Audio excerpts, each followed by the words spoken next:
Hola, lecturas en cuarentena, día 54. Hoy quisiera compartir con ustedes de una joven autora veracruzana de México, que es Fernanda Melchor, y esto es del libro Temporada de Huracanes, que publicó por primera vez en 2017 y que es un libro que está teniendo un éxito internacional bastante considerable. Es una autora que admiro mucho y quisiera leerles esto, pero es muy difícil la lectura porque es una escritura muy nerviosa y sin mucha puntuación. Así que voy a hacer el intento. Le decían la bruja, igual que a su madre, la bruja chica, cuando la vieja empezó el negocio de las curaciones y los maleficios, y la bruja secas cuando se quedó sola, allá por el año del deslave. Si acaso tuvo otro nombre inscrito en un papel ajado por el paso del tiempo y los gusanos, ocultó tal vez en uno de esos armarios que la vieja atiborraba de bolsas y de trapos mugrientos y mechones de cabello arrancado y huesos restos de comida. Si alguna vez llegó a tener un nombre de pila y apellidos como el resto de la gente del pueblo, fue algo que nadie supo nunca. Ni siquiera las mujeres que visitaban la casa los viernes oyeron nunca que la llamaran de otra manera. Era siempre tú, sonsa, o tú, cabrona, o tú, pinche hija del diablo, cuando quería que la chica fuera a su lado, o que se callara, o simplemente para que se estuviera quieta debajo de la mesa y la dejara escuchar las quejas de las mujeres,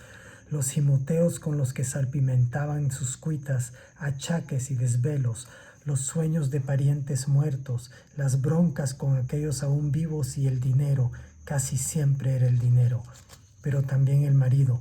y las putas esas de la carretera, y que yo no sé por qué me abandonan justo cuando más ilusionada me siento, le lloraban. ¿Y todo para qué?, gemían. Mejor era morirse ya, de una vez, que nadie nunca supo que existieron. Y con la esquina del rebozo se limpiaban la cara, que de todos modos se cubrían al salir de la cocina de la bruja, porque no fuera a ser que luego dijeran, una nunca sabía, con lo chismoso que eran la gente del pueblo, de que una iba con la bruja porque se tramaba una venganza contra alguien, un maleficio contra la cusca que andaba sonsacándole al marido, porque no faltaba la que inventaba falsos cuando una inocentemente lo que nomás andaba buscando era un remedio para el empacho de este pinche chamaco atascado que se zampó solito 1 kilo de papas, o un té que sirviera para espantarse el cansancio, o una pomada para los desarreglos del vientre, pues, o nomás sentarse ahí un rato en la cocina a desahogar el pecho, liberar la pena, el dolor que aleteaba sin esperanza en sus gañotes, porque la bruja escuchaba. Y la bruja no se espantaba, al parecer, de nada. Si hasta decían que había matado a su marido, ni más ni menos que al cabrón de Manolo Conde, y por dinero, el dinero y la casa y las tierras del viejo, 1 centenar de hectáreas de siembra y de ordeña que le dejó su padre, lo que quedaba después de haber ido vendiéndolo todo por cachos al líder del sindicato del ingenio para no tener que trabajar nunca, para vivir de sus rentas y disque de los negocios que siempre se lo malograban. Y era tan grande aquel latifundio que cuando don Manolo murió todavía quedaba un buen trozo, quedaba una renta interesante. Tan así que los hijos del viejo, 2 chamacos ya grandes con las carreras terminadas, que don Manolo tuvo con la que era su esposa legítima allá en Montiel Sosa, se dejaron caer al pueblo tan pronto supieron la noticia. Un infarto fulminante fue lo que les dijo el médico de Villa cuando los muchachos llegaron a la casa aquella en medio de los cañaverales donde estaban velando el cadáver.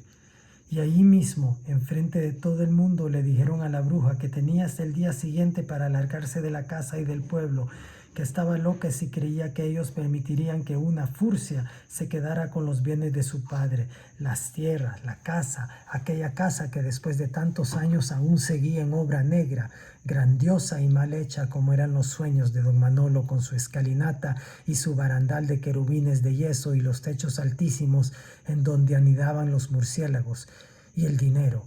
que según estaba escondido en algún lugar de esa casa, un chingo de centenarios que don Manolo heredó de su padre y que nunca metió al banco, y el diamante, aquel anillo del diamantes, que nadie nunca había visto, nunca, ni siquiera los hijos, pero que decían que tenía una piedra tan grande que hasta parecía falsa, una auténtica reliquia que había pertenecido a la abuela de don Manolo, la señora Chusita Villagarbosa de los Monteros de Conde, y que por derecho legal y hasta divino le correspondía a la madre de los muchachos, la esposa legítima de don Manolo ante Dios y ante los hombres, y no a la suripanta, advenediza, rastrera y asesina de la tal bruja, que se daba los grandes aires de señora, pero no era más que una huila que don Manolo sacó de un bohío en la selva para tener con quien desahogar sus más bajos instintos en la soledad de la llanura. Una mala mujer, a fin de cuentas, porque quién sabe cómo, tal vez aconsejada por el diablo, pensaban algunos, se enteró que habían unas hierbas que crecían en el cerro, casi en la punta, entre las viejas ruinas que según los del gobierno eran las tumbas de los antiguos, los que habitaron antes estas tierras, los que llegaron primero, antes incluso que los gachupines, que desde sus barcos vieron todo aquello y dijeron: Matanga, estas tierras son de nosotros y del reino de Castilla. Y los antiguos, los pocos que quedaron, tuvieron que agarrar para la sierra y lo perdieron todo, hasta las piedras de sus templos, que terminaron enterradas debajo del cerro cuando lo del huracán del 78, cuando el deslave, la avalancha de lodo que sepultó más de 100 vecinos de La Matosa, y a las ruinas esas donde se decía que crecían esas hierbas que la bruja cocinó para convertirlos en un veneno que no tenía color ni sabor ni dejó rastro alguno, porque hasta el médico de Villa dijo que don Manolo había muerto de un infarto. Pero los hijos necios con que había sido un veneno, y la gente luego culpó también a la bruja de la muerte de los hijos de don Manolo, pues el mismo día del entierro se los llevó pifas en la carretera cuando iban de camino al cementerio de Villa, encabezando el cortejo. Los dos murieron aplastados por una carga de varillas de hierro que se les soltó a un camión que iba delante de ellos. Puro fierro ensangrentado se veía en las fotografías que el periódico publicó al día siguiente, una cosa espantosa porque nadie supo nunca explicar cómo fue que pudo pasar ese accidente, cómo fue que las varillas se soltaron de la trinca y atravesaron el parabrisas y los dejaron todos ensartados, y no faltó el que se agarró de ahí para decir que la bruja tenía la culpa, que la bruja les había hecho un maleficio, que con tal de no perder la casa ni las tierras, la mala mujer aquella se le había entregado al diablo a cambio de poderes, y más o menos fue en esa misma época que la bruja se encerró en la casa y ya no volvió a salir nunca, ni de día ni de noche, tal vez por miedo a la venganza de los Conde, o tal vez porque algo ocultaba, un secreto del que no quería apartarse, algo en aquella casa que no quería dejar desprotegido, y se puso flaca y pálida y daba miedo verla a los ojos porque parecía que se había vuelto loca, y eran las mujeres de La Matosa las que le llevaban las cosas de comer a cambio de que las ayudara, de que les preparara sus remedios, los menjurjes que la bruja cocinaba con las hierbas que ella misma plantaba en la huerta de su patio, o las que mandaba a las mujeres a buscar al cerro cuando todavía existía el cerro.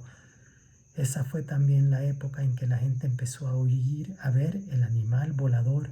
que por las noches perseguía a los hombres que regresaban a casa por los caminos de tierra entre los pueblos, las garras abiertas para herirlos, o tal vez para llevárselos volando hasta el infierno, los ojos del animal iluminados por un fuego espantoso. La primera parte de temporada